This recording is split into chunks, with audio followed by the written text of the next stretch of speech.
ایک سوداگر ترکی کے ایک شہر میں رہتا تھا۔ اللہ نے اس کی تجارت میں بہت برکت ڈال رکھی تھی۔ وہ جو تجارتی مال لے کر دوسرے شہر جاتا، ہاتھوں ہاتھ بک جاتا۔ ایک دن وہ تجارتی مال لے کر جا رہا تھا۔ راستے میں اسے ایک گوشے مل گیا۔ ترکی میں کوشے مکار اور چالباز شخص کو کہتے ہیں۔ جس وقت کوشے سوداگر سے ملا، اس نے اپنے گدھے پر 2 بوریاں لاد رکھی تھیں۔ سوداگر کے 2 گدھوں پر بھی اس کا تجارتی مال لدا ہوا تھا۔ کوشے نے سوداگر سے پوچھا، تمہارے تجارتی مال میں کیا کیا ہے؟ سوداگر نے کہا، میری بوریوں میں قیمتی کپڑے اور نادر قالین ہیں۔ اب سوداگر نے کوشے سے پوچھا، تم کیا بیچنے جا رہے ہو؟ کوشے نے کہا، میں تو ہیرے موتی کا تاجر ہوں۔ یہ سن کر سوداگر کو لالچ آ گئی۔ بولا، تم میری دونوں بوریاں لے لو اور اس کے بدلے اپنی ایک بوری مجھے دے دو۔ کوشے نے کہا، ہاں میں یہ سودا کر سکتا ہوں، مگر اس شرط پر کہ تم میرا مال راستے میں نہیں کھولو گے۔ جب اپنے شہر پہنچ جاؤ گے تب میری بوری کھولو گے۔ سوداگر نے یہ شرط مان لی اور اپنی دونوں بوریاں کوشے کو دے کر اس کی ایک بوری لے لی۔ اس نے یہ جاننے کی کوشش ہی نہیں کی کہ اس بوری میں کیا ہے۔ اصل میں ہوا یوں تھا کہ گاؤں والے کوشے کی شرارتوں سے بہت تنگ تھے۔ ایک دن انہوں نے غصے میں آ کر کوشے کے گھر کی 4 دیواری توڑ دی۔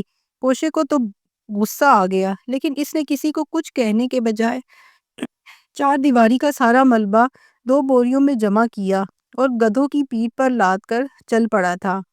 راستے میں اسے وہ سوداگر مل گیا جس کو اپنی ایک بوری دے کر اس کی 2 بوریاں ہتھیا لی۔ گھر پہنچا تو بیوی نے حیرت سے پوچھا، یہ کیا ہے؟ بس نیک بخت، یہ سمجھ کے ہماری 4 دیواری کا ٹوٹنا ہمارے لیے خوش قسمت ثابت ہوا۔ تو ایسا کر کہ گھر کے باہر جو درخت ہے اس کے ساتھ ایک رسی باندھ دے۔ بیوی نے جب رسی باندھی تو کوشے نے بوری میں سے قیمتی کپڑے اور نادر قالین نکالے اور اس رسی پر لٹکا دیے۔ جو بھی دیہاتی ادھر سے گزرتا یہ قیمتی چیز دیکھ کر حیران رہ جاتا۔ گاؤں والوں نے کوشے سے پوچھا کہ یہ قیمتی چیزیں تمہیں کہاں سے ملی؟ کوشے ہنستے ہوئے بولا، وہ 4 دیواری جو تم نے توڑ دی تھی، اس کا ملبہ اٹھا کر میں پھینکنے جا رہا تھا۔ راستے میں مجھے ایک آدمی ملا۔ اس نے مجھے مشورہ دیا کہ ملبہ پھینکنے کے بجائے میں اس کی جگہ لے جاؤں جہاں ہمارا بادشاہ اپنا نیا محل بنا رہا ہے۔ اسے ملبے کی بہت ضرورت ہے۔ میں ملبہ لے کر سلطان کے پاس گیا تو وہ بہت خوش ہوا۔ اس نے ملبہ رکھ لیا اور اس کے بدلے مجھے یہ قیمتی سامان دے دیا۔ گاؤں والے کوشے کی طرح چالاک تو تھے نہیں۔ وہ اس کی باتوں میں آ گئے۔ سوچنے لگے، ہم کیا کریں کہ کوشے کی طرح امیر ہو جائیں۔ گاؤں کا ایک بزرگ جو بہت عقل مند سمجھا جاتا تھا، اس نے کہا، ہمیں بھی اپنے اپنے گھر کی 4 دیواری توڑ کر اس کا ملبہ بادشاہ کے پاس لے جانا چاہیے۔ بادشاہ خوش ہو کر ہمیں بھی انعام و کرام دے گا۔ اب سارا گاؤں اس ہی کام میں لگ گیا۔ ہر طرف توڑ پھوڑ کی آواز آنے لگی۔ گاؤں کے سارے گھروں کی دیواریں ٹوٹ گئیں تو ان دیہاتیوں نے سارا ملبہ بوریوں میں بھرا اور گدھوں پر لاد کر بادشاہ کے محل پہنچ گئے۔ اس زمانے کا بادشاہ آج کل کے حکمرانوں کی طرح تو نہیں تھا کہ عام لوگوں سے ملنا ہی پسند نہ کرے۔ بادشاہ کو جب اطلاع ہوئی کہ کچھ غریب لوگ ان سے ملنا چاہتے ہیں تو وہ اپنے محل سے باہر آ گیا۔ اس نے دیہاتیوں سے پوچھا، تم لوگ مجھ سے کیا چاہتے ہو؟ دیہاتیوں میں سے ایک شخص جو سب سے زیادہ عمر رسیدہ تھا اور جسے ان سب نے مل کر اپنا رہنما مقرر کیا تھا، اس نے کہا، عالی جاں، ہم یہ دیکھ کر بہت خوشی ہوتی ہے کہ آپ کا نیا محل تعمیر ہو رہا ہے۔ ہم نے سنا ہے کہ آپ کو تعمیراتی ملبے کی ضرورت ہے۔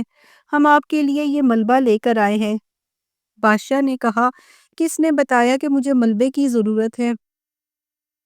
دیہاتیوں نے کہا، ہمارے گاؤں کے کوشے نے ہم تک یہ خبر پہنچائی ہے۔ یہ سن کر بادشاہ کو بہت غصہ آیا۔ اس نے 2 سپاہیوں کو حکم دیا کہ جاؤ اور کوشے کو پکڑ کر فوراً ہمارے سامنے پیش کرو۔ سپاہی گئے اور کوشے کو پکڑ کر لے آئے۔ بادشاہ نے کوشے سے پوچھا، تم نے بھولے بھالے گاؤں والوں کو کیوں الو بنایا اور ان کا اتنا نقصان کروایا؟ کوشے نے بادشاہ کو ساری بات بتائی کہ ان لوگوں نے کس طرح میرے گھر کی 4 دیواری توڑی۔ بادشاہ نے کہا، تمہاری چالاکیوں کے بارے میں نے بھی سنا ہے۔ میں نے یہ نہیں سوچا کہ تم اس قدر ہوشیار ہوگے۔ کوشے نے کہا، جاپنا، میری صلاحیتوں کی تعریف کرنے کا بہت شکریہ۔ بادشاہ نے کہا، میں تمہاری ہوشیاری کا جب قائل ہوں گا تب چکر دینے میں کامیاب ہوگے۔ کوشے نے کہا، میرے پاس ایک جادو کی چھڑی ہے جس کے ذریعے میں لوگوں کو چکر دیتا ہوں۔ اس چھڑی کے بغیر تو میں بالکل بیکار ہوں، تو تم گاؤں جا کر اپنی چھڑی لے آؤ۔ کوشے نے کہا، حضور، وہ چھڑی اتنی بھاری ہے کہ مجھے اسے کسی گاڑی پر لاد کر لانا پڑے گا۔ مشکل یہ ہے کہ میرے پاس نہ تو کوئی گدھا گاڑی ہے اور نہ کوئی بیل گاڑی۔ بادشاہ نے کہا، یہ کوشے کو ایک بیل گاڑی دے دی جائے جس پر وہ چھڑی رکھ کر لا سکے۔ کوشے کو بیل گاڑی دے دی گئی اور وہ بیلوں کو بھگاتا ہوا اپنے گاؤں پہنچ گیا۔ گاؤں پہنچ کر اس نے پہلا کام یہ کیا کہ دونوں بیلوں کو ذبح کر دیا، پھر ان کی کھال اتاری اور اس کھال سے جوتے بنائے اور بیلوں کا گوشت کچھ کھایا، کچھ خشک کر کے آئندہ کے لیے رکھ لیا۔ گاؤں والوں نے جب دیکھا کہ کوشے نے بادشاہ کے بیل ذبح کر دیے ہیں اور ان کی کھال کے جوتے بنا رہا ہے تو انہوں نے پوچھا، کوشے، تم نے یہ غضب کیا؟ بادشاہ سلامت کے بیل ذبح کر ڈالے۔ کوشے نے کہا، تمہیں نہیں پتا، برابر کے شہر میں ایک بہت بڑا میلہ لگا ہوا ہے جہاں میرے بنائے ہوئے جوتے اتنی قیمت میں فروخت ہوں گے جن سے میں 2 بیل خرید کر بادشاہ کی خدمت میں پیش کر دوں گا۔ اس کے بعد بھی میرے پاس ایک کثیر رقم بچ جائے گی۔ گاؤں والے بھولے بھالے تھے، وہ ایک بار پھر کوشے کے چکر میں آ گئے۔ ان سب کے پاس مویشی موجود تھے۔ انہوں نے اپنے اپنے بیل، گائیں اور بہن ذبح کی اور ان کی کھال کے جوتے بنائے اور یہ جوتے لے کر میلے میں پہنچ گئے۔ میلے میں شہر سے آنے والے فیشنیبل لوگوں کا ہجوم تھا۔ ان لوگوں کو گاؤں والوں کے بنائے ہوئے یہ سیدھے سادے جوتے بالکل پسند نہیں آئے اور یہ بیوقوف دیہاتی اپنا نقصان کر کے منہ لٹکائے واپس آ گئے۔ ادھر کوشے کو یہ خطرہ ہوا کہ جب میں واپس بادشاہ کی خدمت میں نہیں گیا تو وہ اپنے سپاہی بھیج کر مجھے گرفتار کروائے گا۔